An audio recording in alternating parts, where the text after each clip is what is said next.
Với góc nhìn của huấn luyện viên Phạm Minh Đức, tuyển Việt Nam sẽ vượt qua vòng bảng ASEAN Cup 2019 ở vị trí thứ 2 hoặc 3.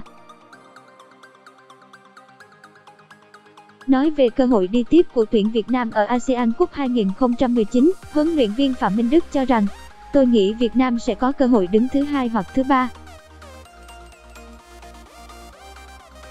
Tuy nhiên, tôi tin tuyển Việt Nam sẽ lọt vào vòng đấu loại trực tiếp. Theo đó, huấn luyện viên Phạm Minh Đức phân tích, tuyển Việt Nam đã chơi rất hay ở AF Cup 2018 để giành chức vô địch.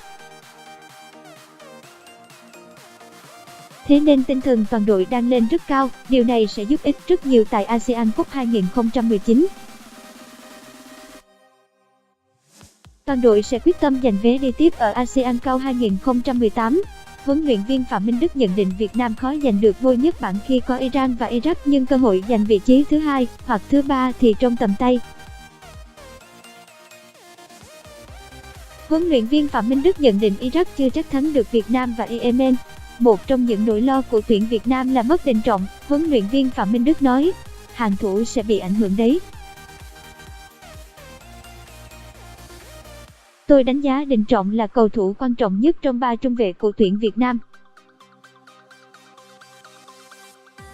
Một nỗi lo khác là chuyện tiền lương của huấn luyện viên Park Hang-seo được nhắc đến nhiều sau chức vô địch AF Cup 2018 liệu có bị ảnh hưởng gì đến tuyển Việt Nam, huấn luyện viên Phạm Minh Đức nói, tôi nghĩ ông ấy thích thế. Chẳng ảnh hưởng gì cả, bởi ông Park đến Việt Nam đã khẳng định được thì tiền lương xứng đáng được hưởng.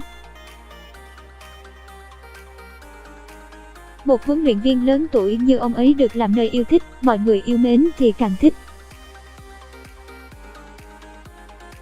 Cân nhắc, huấn luyện viên Park Hang-seo còn hợp đồng với VFF đến tháng 1 năm 2019. Bầu Đức đang là người trả lương cho huấn luyện viên Park Hang-seo với mỗi tháng gần 700 triệu đồng. Nhưng thời gian qua, câu chuyện tiền lương của huấn luyện viên Park đang đi theo hướng có thể VFF sẽ tính toán lại để thay Bầu Đức chi trả. Mọi thứ trở nên xôn xao, dù Bầu Đức khẳng định sẽ tiếp tục trả cho huấn luyện viên Park. Bên cạnh đó, chuyện thể lực của tuyển Việt Nam cũng được quan tâm vì rất nhiều cầu thủ cày ải liên tục. Huấn luyện viên Minh Đức nhận định các cầu thủ trẻ có thể hồi phục nhanh, còn huấn luyện viên Park Hang-seo là một người giỏi nên có thể toan tính và dự liệu được các khó khăn. Trong các nhân tố có thể tỏa sáng ở ASEAN Cup 2019 cho tuyển Việt Nam, huấn luyện viên Minh Đức nhận định tuyển Việt Nam đá phòng ngự phản công nên Quang Hải, Phan Văn Đức, Công Phượng sẽ được chờ đợi rất nhiều.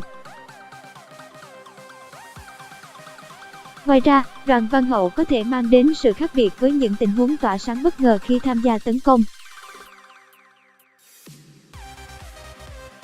Tại ASEAN Cup 2019, tuyển Việt Nam nằm bảng với Yemen, Iraq, Iran.